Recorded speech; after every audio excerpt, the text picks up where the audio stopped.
A finales de octubre de 1942, la ciudad del Volga todavía no ha caído.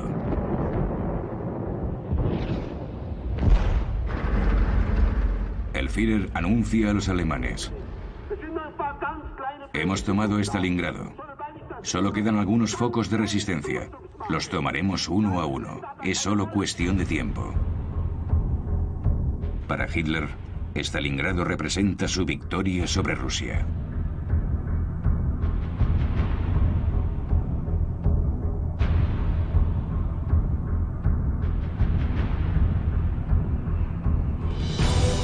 Apocalipsis.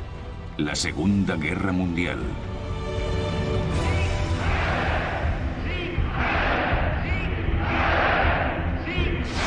Los grandes aterrizajes.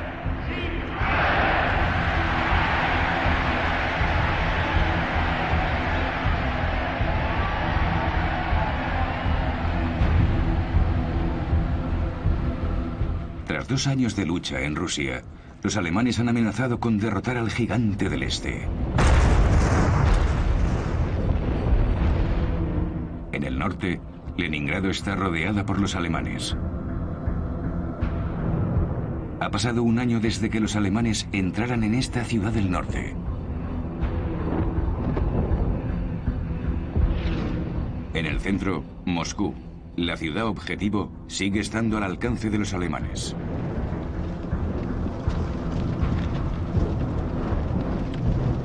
Al sur, el avance hacia los campos de petróleo de Bakú se detiene en las montañas del Cáucaso.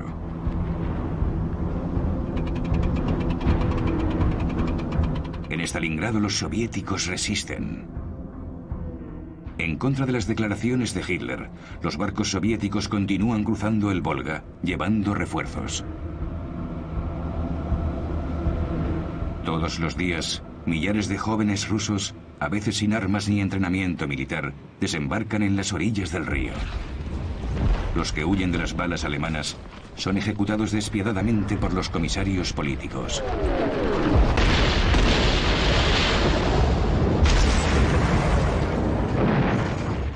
El 7 de noviembre, el aniversario de la revolución, los soldados sitiados que defienden Stalingrado y las tropas soviéticas de todo el frente escuchan a su comandante en jefe, Stalin, hacer una declaración asombrosa.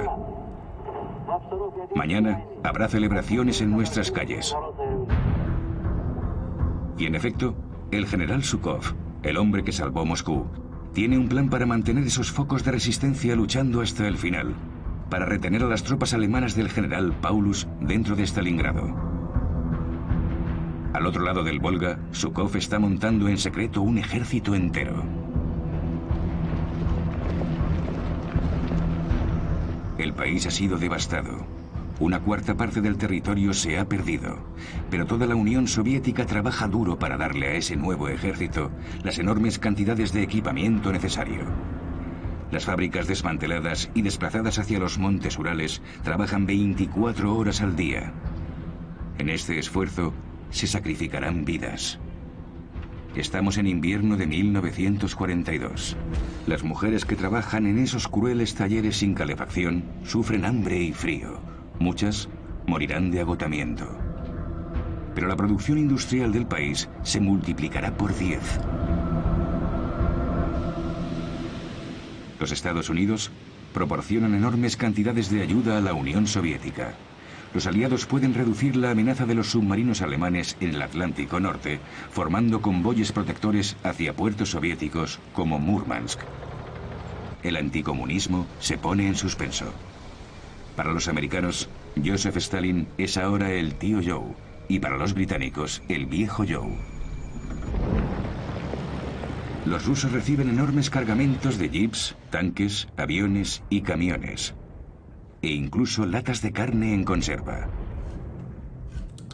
Cuando abren las latas de carne, los soldados rusos bromean. Abrimos el segundo frente. Además de Stalin, todo el mundo espera que los aliados hagan algo más que aliviar su difícil situación. En Egipto, sin embargo, los británicos son amenazados por los alemanes. Rommel, a quien Hitler acaba de promocionar a mariscal de campo tras sus victorias en el desierto, y su ejército de tanques de los Afrika Korps se acercan peligrosamente al canal de Suez. Han llegado a El Alamein. El Imperio Británico corre peligro.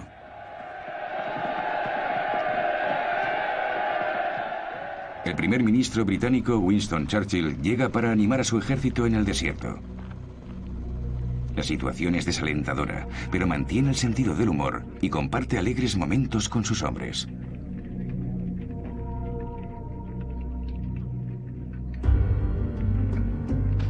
Se acaba de recuperar de su primer infarto.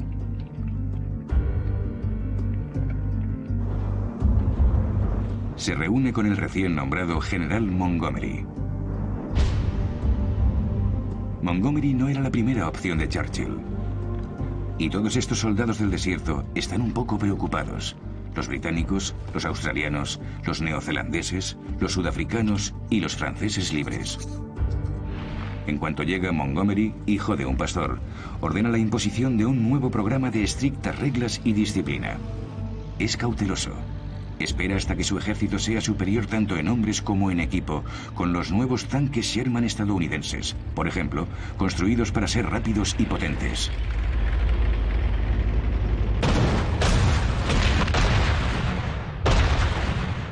Montgomery lanza su ofensiva con un ataque de artillería preliminar, seguido de un enorme asalto con tanques. Pero las armas blindadas 88 alemanas causan grandes bajas. Los soldados de Rommel contraatacan implacablemente.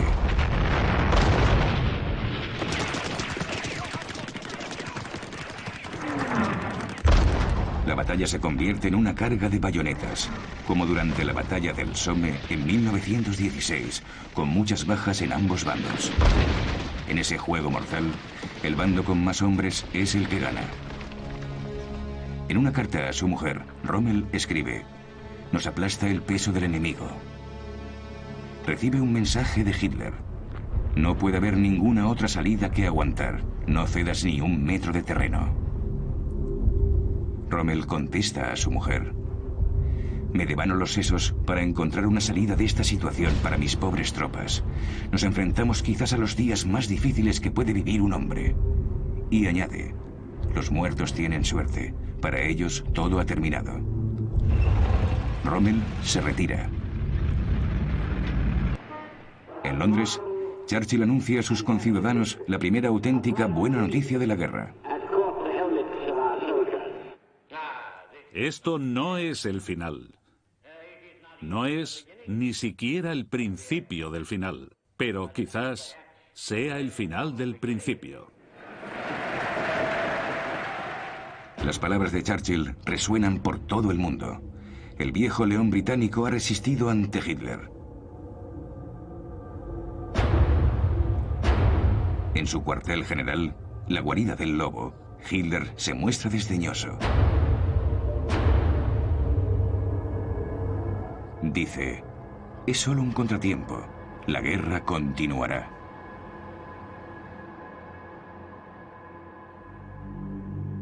Y lo hace.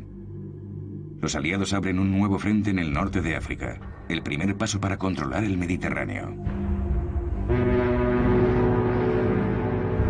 Igual que en 1917, las tropas estadounidenses zarpan y cruzan el Atlántico. El escritor francés Antoine de Saint-Exupéry, que estaba exiliado en Nueva York, volverá de Estados Unidos en uno de esos convoyes militares. El autor del Principito escribe: "Amigos estadounidenses, me gustaría haceros justicia. 50.000 soldados han ido a la guerra, no por los Estados Unidos, sino por la humanidad, por el respeto humano por la libertad humana y la grandeza humana".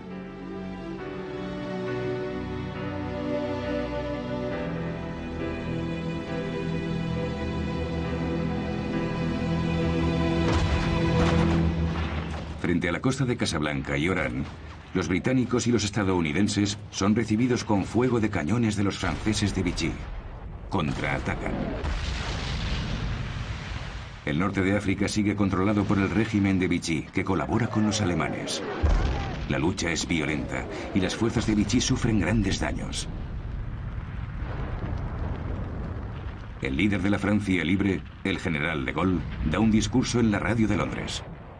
A los líderes, soldados, marineros, pilotos, funcionarios franceses, colonos franceses en el norte de África, alzaos. Ayudad a nuestros aliados. Uníos a ellos sin dudarlo. Tras 2 días de lucha contra los liberadores, las armas se callan. Los aliados preparan su desembarco.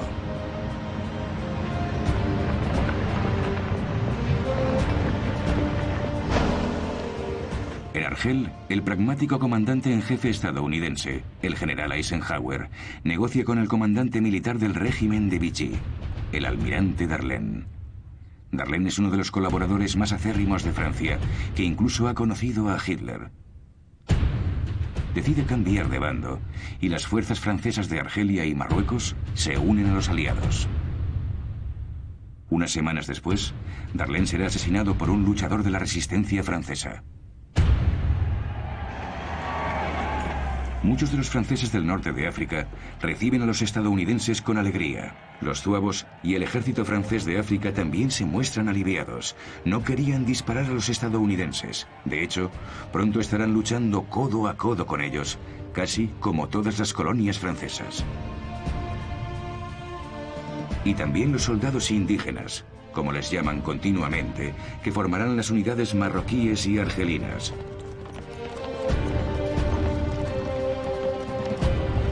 Los poderes del Eje se han adelantado a los aliados desplazándose hacia Túnez, un territorio todavía controlado por el régimen de Vichy que permite a los alemanes quedarse.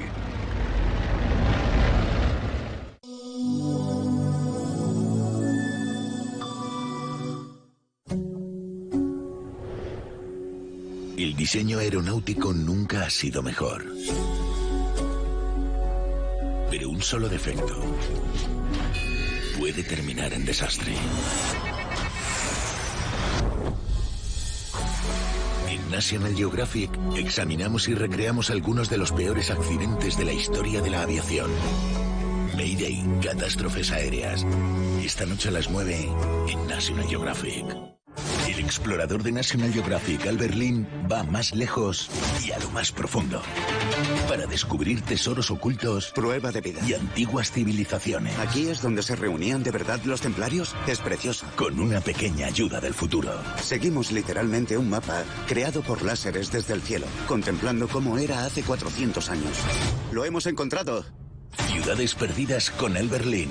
El domingo a las 4 en National Geographic. Llega la inducción flex inteligente de Tega. Más espacio, más precisa y con recetas automáticas. Solo hasta el 13 de noviembre, 20% de descuento en el Corte Inglés. Disfruta al máximo de tu momento con el brownie de Milka y su tierno y delicioso chocolate Milka. Encuéntralo junto a tus galletas Milka. Beyond. Salmón de alta calidad para grandes aventuras. Vegetales para explorar al máximo. Arroz integral para largos paseos.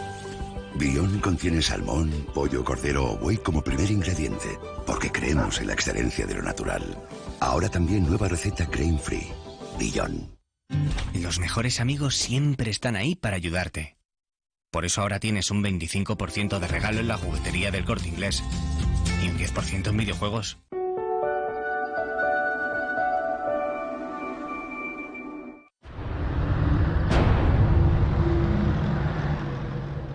Rommel se retira hacia Túnez. 2 días después, para asegurar la costa mediterránea, Hitler invade el sur de Francia, hasta entonces la zona libre sin ocupar.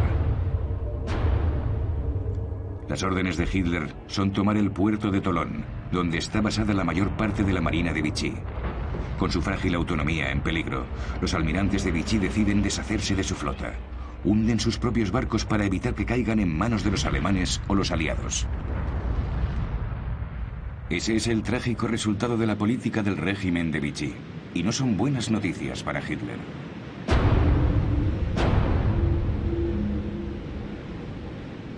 Con la llegada de los alemanes, los judíos que se esconden en los últimos focos de resistencia francesa tienen pocas posibilidades de sobrevivir. En el crecientemente siniestro ambiente de redadas y denuncias en toda Europa, los niños son salvados por valientes familias. Como la familia de Karl de Bruer. Es un banquero belga. Graba a sus 4 hijos, mientras él y su mujer, Denise, esconden a 2 niños judíos. Monique Mogelski, la hija de 12 años de edad de un ingeniero que también está escondido. Y Adrien Sepkaru, de 6 años de edad. La madre de Adrien ha sido detenida y deportada a un campo de trabajo de Europa del Este. Nunca regresará de Auschwitz. En este momento, mucha gente sospecha que cuando los ocupantes usan palabras como campo de trabajo, en realidad hablan de muerte. Karl y Denise de Bruer son héroes cotidianos que un día recibirán el título de rectos entre las naciones, junto a más de 20.000 hombres y mujeres más de toda la Europa ocupada.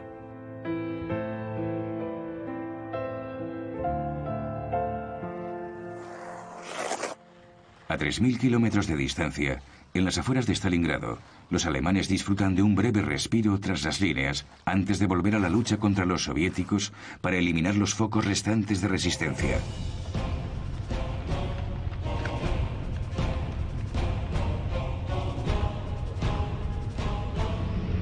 Los flancos del ejército alemán están defendidos por unidades de los países satélite del Reich, rumanos, húngaros e italianos, totalmente ignorantes del peligro que acecha a la vuelta de la esquina.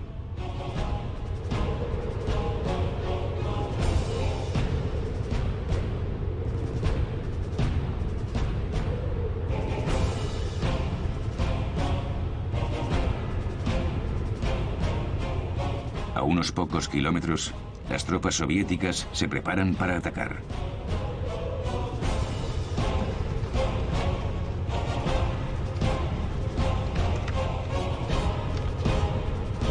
Están listas para luchar, y hay más de 1 millón. Van a atacar a las unidades más débiles del enemigo para poder rodear al ejército alemán que ocupa Stalingrado.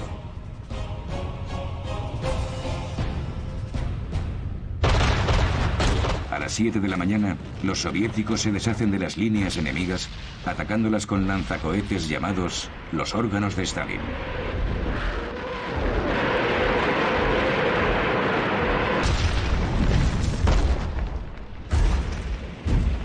El enorme ejército de Zhukov lanza la ofensiva.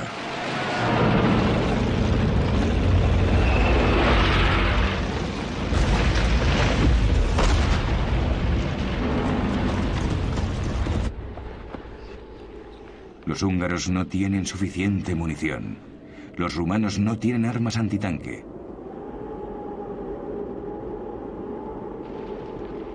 Ellos, al igual que los italianos, han perdido una gran cantidad de hombres.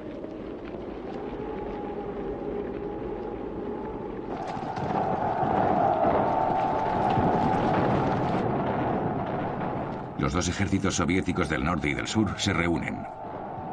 Los cineastas soviéticos utilizan sus habilidades para glorificar el momento.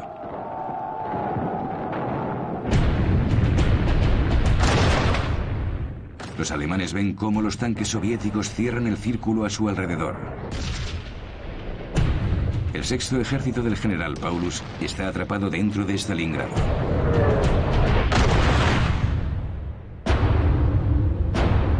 Hitler está en el Berghof, su retiro de Berchtesgaden, en los Alpes bávaros, donde le informan sobre la ofensiva soviética. Su reacción inmediata es esconder la noticia a los alemanes. Corre a su cuartel general del este de Prusia y declara: si el 6º ejército se retira de Stalingrado, la Wehrmacht nunca podrá regresar.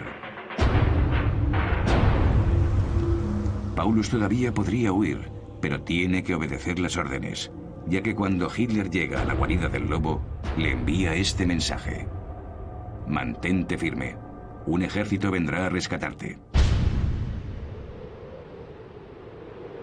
Pero ningún ejército llega hasta ellos, y los aviones de la Luftwaffe no consiguen entregar suficientes víveres, a pesar de las promesas hechas por el jefe de la Fuerza Aérea, Hermann Göring.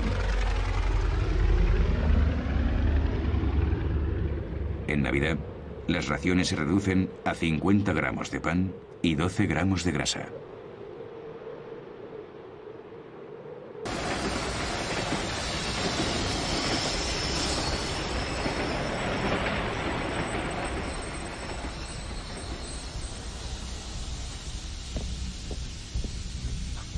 Mussolini, que acaba de perder un ejército en Stalingrado, busca una manera de desviar la atención alemana de vuelta al norte de África.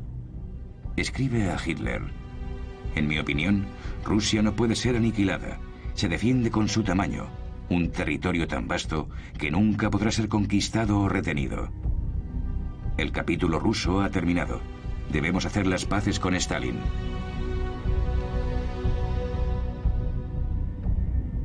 ¿Qué hará Hitler? Negociar sería admitir que la campaña en Rusia ha sido un gran fracaso. Los acontecimientos futuros, sin embargo, no dejarán más opción a Hitler. Roosevelt, el presidente de Estados Unidos, ha llegado a Casablanca, en Marruecos, para asistir a una de las reuniones más importantes de la historia moderna. Él y Churchill quieren aclarar la difícil cuestión de la política francesa. Roosevelt quiere excluir a De Gaulle, que desde 1940 ha estado declarando su legitimidad como líder del movimiento de resistencia francés. Roosevelt dice: el general De Gaulle es un soldado, un patriota, y está entregado a su país, pero por otro lado, también es un político y un sectario, y creo que tiene todos los atributos de un dictador. Roosevelt prefiere invitar a otro de los grandes líderes franceses a Casablanca, el general Giraud. Hecho prisionero en 1940, acaba de escapar de Alemania y ha llegado al norte de África. Es la viva imagen de la gallardía. Churchill sigue apoyando a De Gaulle, a quien invita para intentar reconciliar a los dos generales rivales, cosa nada fácil.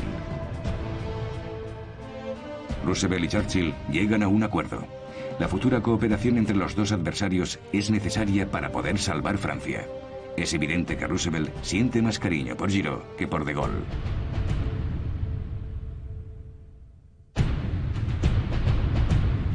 Y en la conferencia de prensa de clausura, Roosevelt y Churchill hacen una declaración de gran importancia.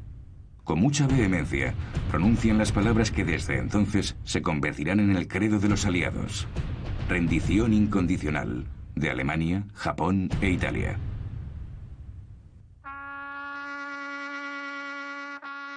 No habrá más negociaciones. Los aliados seguirán luchando contra los poderes del eje hasta el final.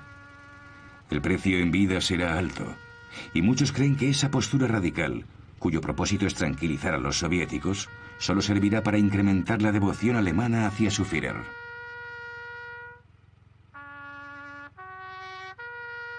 Stalin está satisfecho. Temía que Hitler firmase la paz separadamente con los aliados, para centrar todas sus fuerzas en Rusia.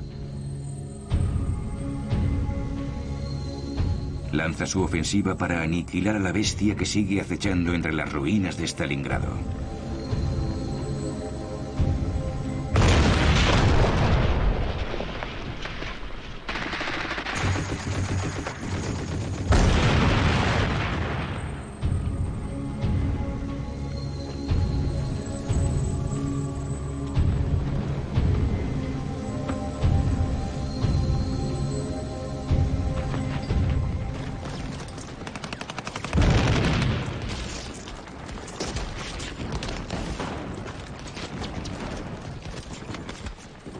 Más allá de la bandera roja está la tienda Univermag, donde el comandante del Sexto Ejército, el general Friedrich Paulus, está atrincherado. Sus hombres se rinden.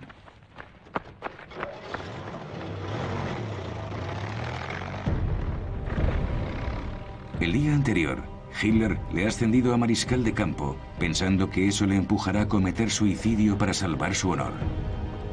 Paulus, sin embargo, al borde del colapso, debilitado por la disentería y asqueado ante la absurdidad de las órdenes de Hitler, permite que le capturen. El mariscal de campo Paulus es un premio extraordinario para los soviéticos. Es el cerebro detrás de la Operación Barbarossa, el plan para invadir la Unión Soviética. Los líderes soviéticos apenas pueden creerlo.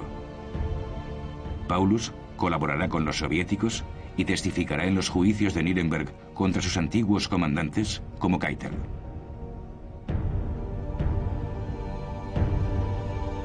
Cuando sea liberado en 1953, se instalará en Alemania del Este. Su reacción es principalmente un rechazo a las escandalosas políticas de Hitler. La mayor parte de sus hombres piensan lo mismo. Hitler puede irse al diablo. Los prisioneros alemanes se atreven a pronunciar las pocas palabras rusas que saben. Queremos irnos a casa.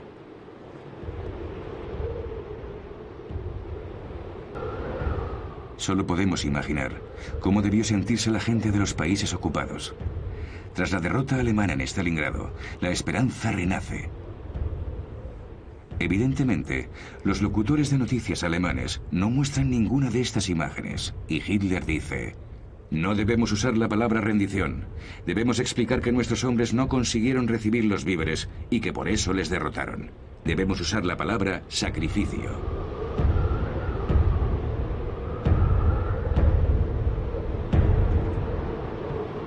Los nazis quieren convertir este desastre nacional en una oportunidad de animar al pueblo alemán.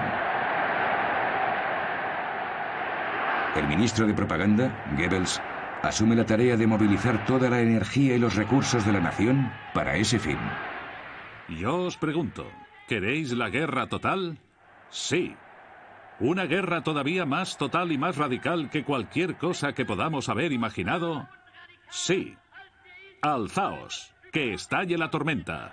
Alemania, Alemania por encima de todo el mundo. Alemania, Alemania por encima de todo.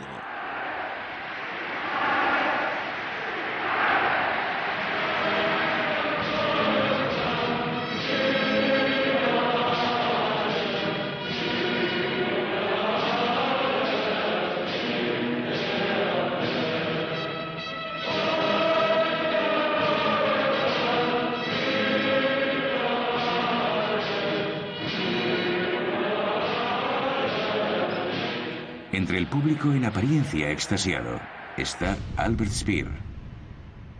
Proporcionará a Hitler los medios para implementar la guerra total. Hitler le llama su único amigo.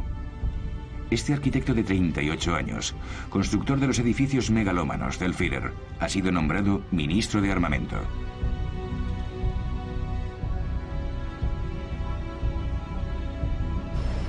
Speer da una nueva fuerza a la industria de guerra alemana. Es un hábil organizador y, por encima de todo, un nazi convencido.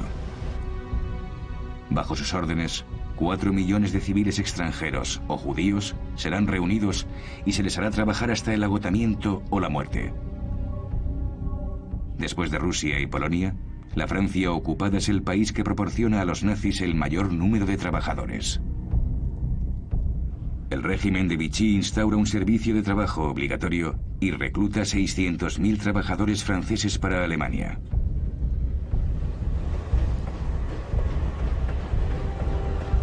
Aquellos que quieran evitar este servicio se marchan al bosque y se unen al movimiento de resistencia. La canción de este grupo es la canción del partisano.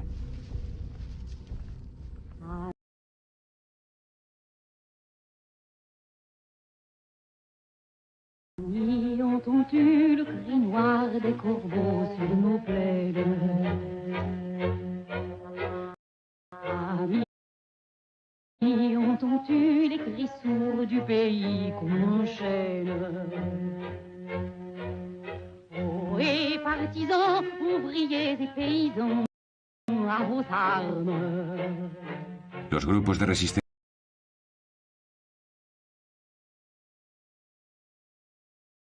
clandestina se han creado en todos los países ocupados.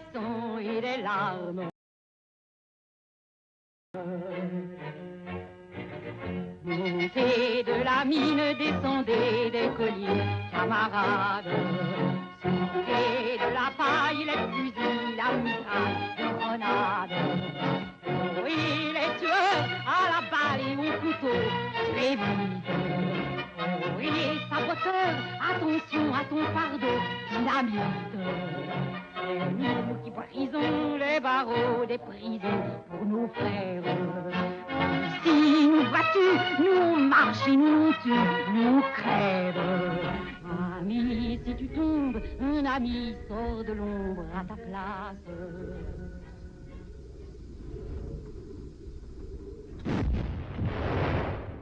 Tras los muros del gueto de Varsovia, los alemanes se enfrentan a un alzamiento judío.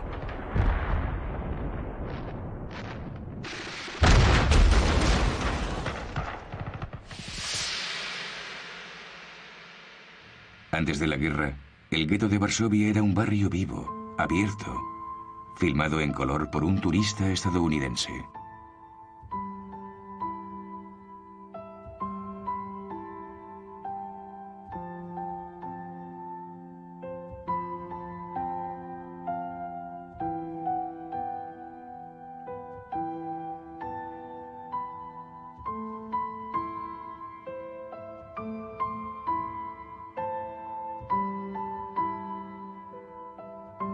En 1940, los nazis convirtieron esta agradable zona de Varsovia en una cárcel superpoblada.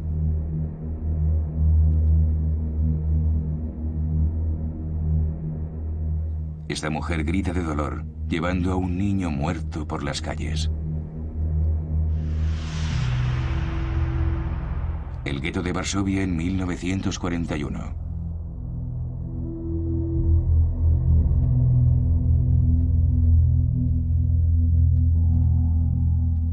El gueto en 1942.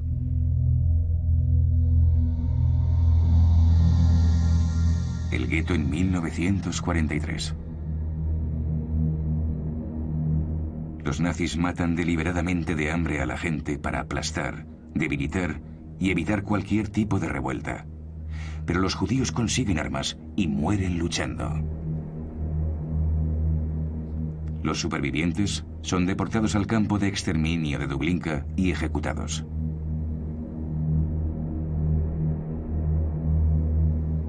El gueto es arrasado completamente.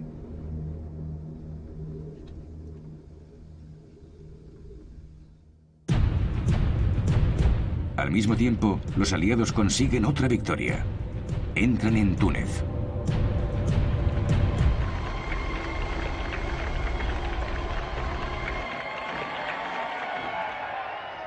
Detrás de estas puertas, los alemanes ya habían iniciado políticas para perseguir a los judíos en Túnez durante su corta ocupación. Los judíos aprovechan la oportunidad para quitarse las estrellas amarillas.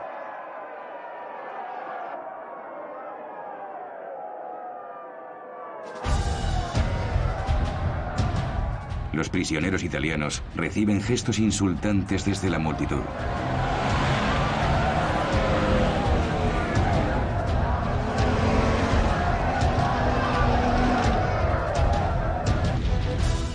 Rommel, que sigue en Túnez, es filmado por un oficial alemán antes de abordar uno de los últimos aviones que parten hacia Alemania. En marzo de 1943 escribe: «He recibido instrucciones para coger una baja por enfermedad y volver a ponerme en forma. Todos mis esfuerzos para salvar a mis hombres y devolverles al continente han sido infructuosos. El Führer ha dado órdenes de mantener el mayor secreto en lo que respecta a mi vuelta a Alemania. Mi reputación militar debe seguir sirviendo como medida disuasoria».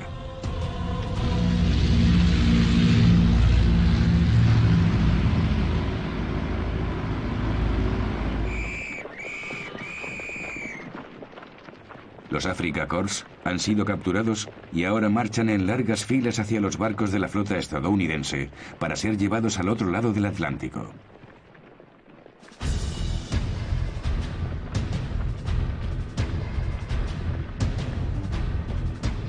Durante la guerra, 380.000 alemanes serán enviados a Canadá y Estados Unidos, desde donde es imposible escapar. Estos prisioneros están a punto de embarcarse en una extraña odisea. Empiezan estos barcos de transporte militar. Muchos se sienten como en un sueño. Para ellos la guerra ha terminado y están a salvo. Sin embargo, para estos soldados alemanes, el sueño pronto se vuelve una pesadilla, porque incluso aquí los nazis tienen el control. Estos hombres que bajan del barco en Canadá insisten en hacer el saludo, incluso aquellos que solo tienen un brazo. Algunos prisioneros son enviados a campamentos en Virginia y Texas. Trabajan en plantaciones de algodón o tabaco.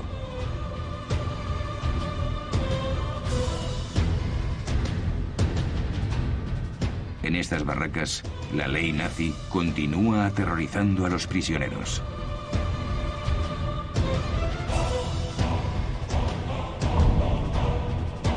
En poco tiempo, los oficiales nazis se han hecho con el control de los prisioneros, usando la intimidación, la tortura e incluso el asesinato para mantener la ideología fascista entre sus compañeros prisioneros. Y este mensaje debe llegar a los soldados alemanes que luchan y sufren en todos los frentes alemanes. Tienen que entender que no tienen nada que ganar si se entregan a los aliados.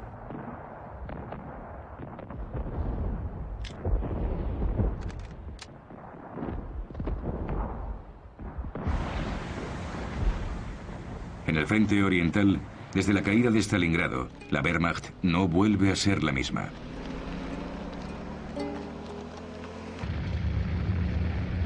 Los soldados intercambian rumores sobre el Führer. Parece que ha perdido la cabeza. Le tienen encerrado en secreto en Berchtesgaden. Vemos a su doble.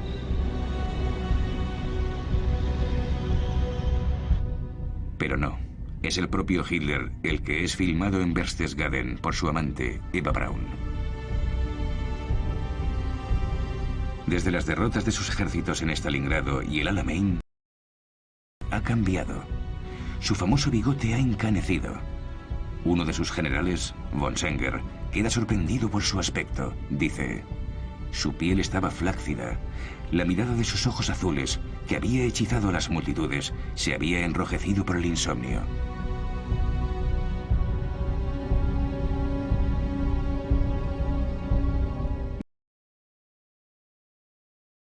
De hecho, su médico, el Dr. Morrell, le ha preparado unas gotas de cocaína.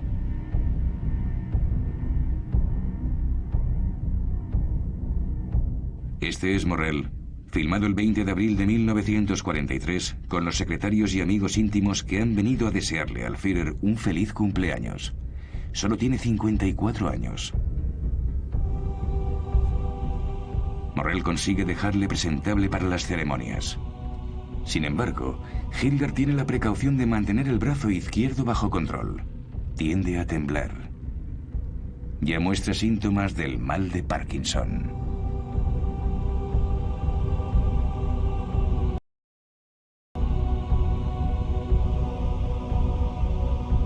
Como resultado, el jefe de las SS, Himmler, se vuelve aún más importante. Las SS, cuyos reclutas salen ahora de las juventudes hitlerianas, empezaron siendo la Schutzstaffel, la escuadra de protección de los oficiales nazis. Más tarde proporcionaría los guardias de los campos de concentración.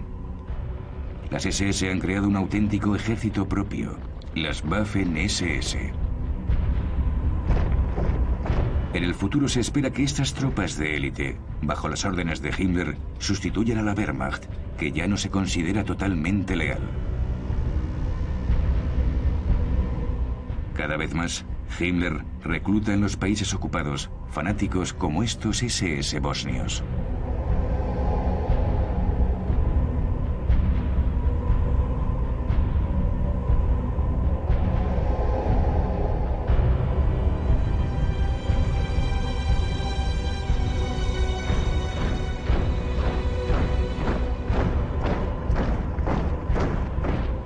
En las zonas ocupadas de Rusia, las SS tampoco tienen ningún problema para reclutar 2 divisiones de cosacos, que durante la época de los zares ya eran conocidos por sus sangrientos programas antisemitas.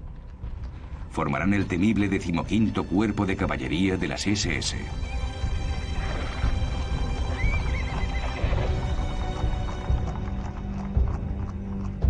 En cuanto a la Wehrmacht, Alistará a 1 millón de prisioneros soviéticos sin más opción. Pueden morir de hambre o luchar junto a los alemanes. Algunos, como el exgeneral soviético Andrei Blasov, también están en contra de Stalin. Tras el sitio alemán de Leningrado, Blasov fue hecho prisionero y cambió de bando. Será él quien dirija el Ejército de Liberación ruso, bajo la bandera de la Wehrmacht. Los alemanes dotan a esta legión extranjera con sus mejores equipos, como el tanque Tigre, diseñado por el brillante ingeniero Ferdinand Porsche. Con su cañón de 88 milímetros, el Tigre es el más temido de los tanques alemanes.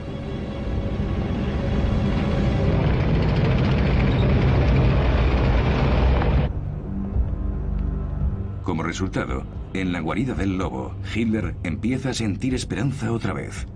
Ahora puede renovar su obsesión por la destrucción del Ejército Rojo. Quiere atacar en Kursk.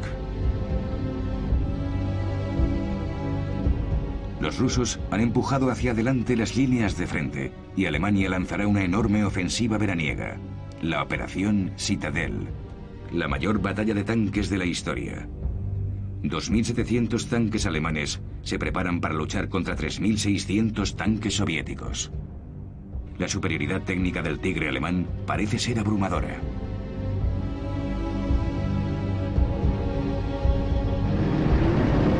Hitler sabe lo importante que es esa batalla. Para dirigir su fuerza de 900.000 soldados, ha escogido al hombre que le ayudó a ganar la batalla de Francia, el mariscal de campo von Manstein.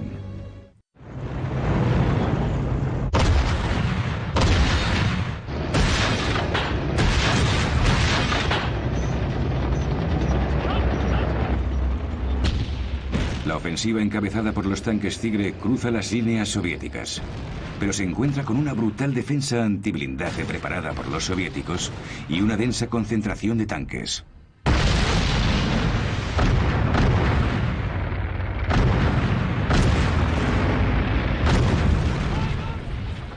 Las tropas de la Wehrmacht se ven obligadas a retroceder.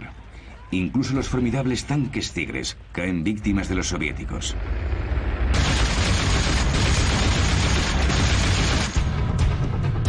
Y los soviéticos tienen un arma secreta. Los británicos han conseguido capturar y decodificar la máquina de encriptación alemana llamada Enigma, y ahora pueden leer las órdenes alemanas más secretas. El poderoso servicio secreto soviético en Gran Bretaña ha conseguido transmitir los planes de operación decodificados a Moscú.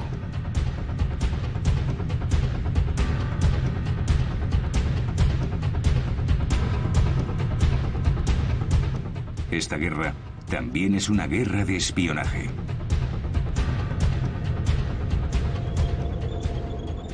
En Kursk, el resultado es devastador para los alemanes, que ya han perdido 50.000 hombres en la batalla.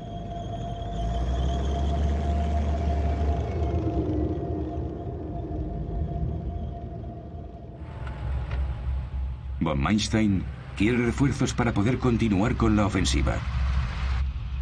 Está esperando a Hitler.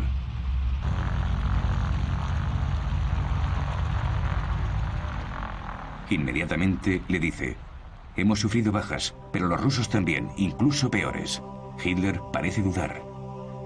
Murmura unas cuantas necedades. Von Manstein escribirá: me parece bastante débil.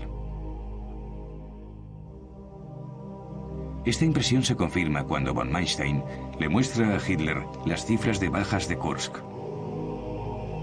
Desde el principio de la guerra, 2 millones de soldados alemanes han muerto, han resultado heridos o han desaparecido en combate. Hitler nunca podrá llenar ese vacío. Las cosas están ahora muy lejos de las victorias de las campañas de guerra relámpago, el Blitzkrieg de la batalla de Francia. Kursk es el auténtico punto de inflexión de la guerra porque Hitler pasa a la defensiva. Superado por la paranoia, insiste en que haya escenógrafos presentes. Von Manstein no cree que todo esté perdido, pero Hitler no está de acuerdo.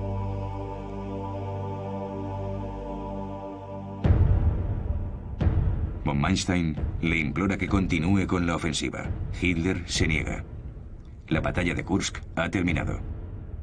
Para Hitler, la prioridad es ahora enviar refuerzos a Sicilia, donde los aliados acaban de desembarcar. El cerco se estrecha. Las cosas ocurren con rapidez.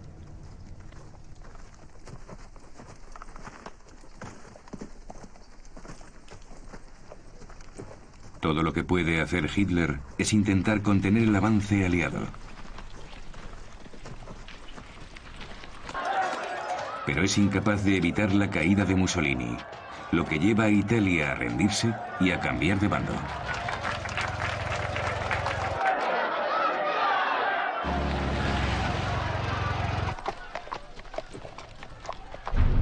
El nuevo gobierno italiano encarcela a Mussolini en la montaña. Hitler envía una unidad aérea de comandos a rescatarle. Hitler quiere que Mussolini vuelva al poder. Le envía de vuelta a Italia para restablecer su régimen fascista con ayuda del ejército alemán. Los alemanes invaden Italia y no tienen escrúpulos en asesinar a sus antiguos aliados que intentan resistirse. Los alemanes empiezan inmediatamente a perseguir a los judíos en Roma, Milán, Génova, Florencia y Trieste. La mayor preocupación de Hitler es evitar cualquier otro desembarco en Italia y sobre todo en Francia. Esa es la idea detrás de la Fortaleza de Europa, cuyo emblema es el Muro Atlántico, un impresionante sistema de fortificaciones que se extiende desde Noruega hasta la frontera española. Rommel está a cargo de la defensa de la Fortaleza de Europa. Dice: es absolutamente necesario que empujemos a los británicos y los estadounidenses fuera de las playas. Después será demasiado tarde. Las primeras 24 horas de la invasión serán decisivas. Será el día más largo.